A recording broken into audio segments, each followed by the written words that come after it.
2NURFM, a broadcast service of the University of Newcastle. Jim Joes, great to have him back. The newly professorised. That's not right, is it? You're not professorised. Close. That'll do. It works though, doesn't it? It does. Professor Jim Joes, and we're having a look at the first week in politics of two leaders, one of a small state in relation to the globe, and then, of course, what a lot of people like to say is the leader of the free world, Donald Trump and Gladys Berejiklian. And why don't we start closer to home? It all came undone. The Premier decided that he wanted to make the way free, heading towards the election. Has it been a popular choice, a Premier? Well, I think at the moment it appears relatively popular because she's done a good job in her portfolios prior to becoming leader of the party, and now she's done, I think, a reasonably good job of reorganising her cabinet so that she's put her stamp on it, and the stamp is clearly geared to ensuring that she has a relatively loyal team behind her, but also a strategically placed team. So she's got a couple of ministers now based in Western Sydney, and that's largely aimed at giving people living in those electorates in the west of Sydney the opportunity to say, look, you know, we're being looked after. We're here. We're important. Is it a case of different leaders, same policy?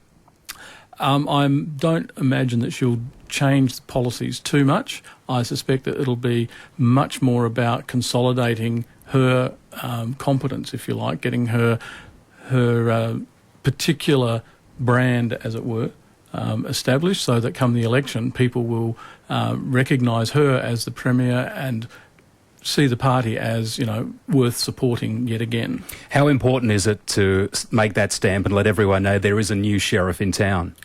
I think at the moment it's relatively important for her, and she will have a slightly tougher battle. I know people sometimes sort of think, as soon as you mention sort of the gender basis, it's not an issue anymore, really, is it? It shouldn't be, but I suspect it will be in the background, that there will be some who within the party, and particularly within the party, there are those sort of rivalries and factional differences that have been papered over, and she's I think, you know, the best choice for the party, but she will be a little worried about, you know, the sort of the fringes of the party and how they might respond or be manoeuvring. So I think that she'll be wanting to do her best to keep that moderate balance happening, and hopefully, you know, from her perspective, she'll be wanting no more disasters to happen in the next 12 months so that she can appear to be in charge. The honeymoon period doesn't last too long. Moving on to the Don, his first week in the job, and to say he's been controversial is pretty much an understatement, isn't it? Well, yes, and he's certainly done a number of things.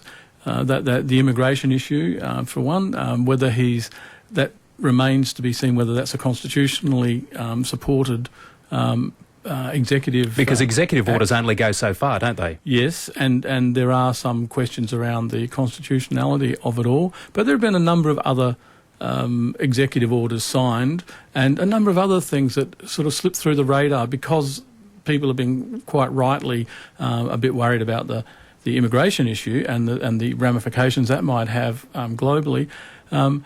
His key strategist, Steve Bannon, has been elevated to a seat on the National Security Council, and this is really it's epic breaking in a way. If that's probably the wrong expression.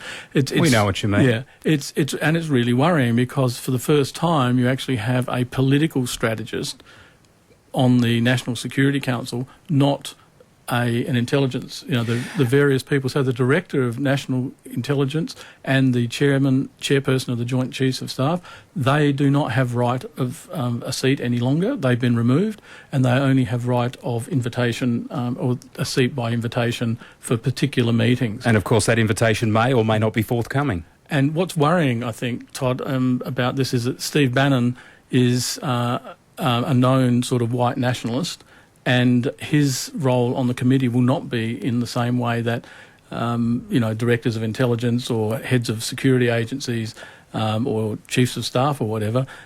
His whole role on the committee will be defending Donald Trump and to some extent perhaps ensuring that the right political outcomes emerge from the committee rather than hard-nosed intelligence analysis. So what you're saying is he's got to make sure he decides and follows through on what's right for Donald, not necessarily the USA, potentially. Yes, and even under the George Bush regime, Karl Rove was not permitted into the National Security Council. This is unprecedented, and I think, in a way, far more worrying, because what the National Security Council does it's at the highest level of US politics, and the president is very much at the heart of it. So having political strategists like Steve Bannon, whose connections to a whole range of other things may not be in the best interest of the USA over the long term. We've got a long, long way to go with this presidency. Thank you for dropping in this morning. Great to have you back for 2017. Yeah. My pleasure, Todd. Professor Jim Joes from the University of Newcastle. 2 NURFM 103.7.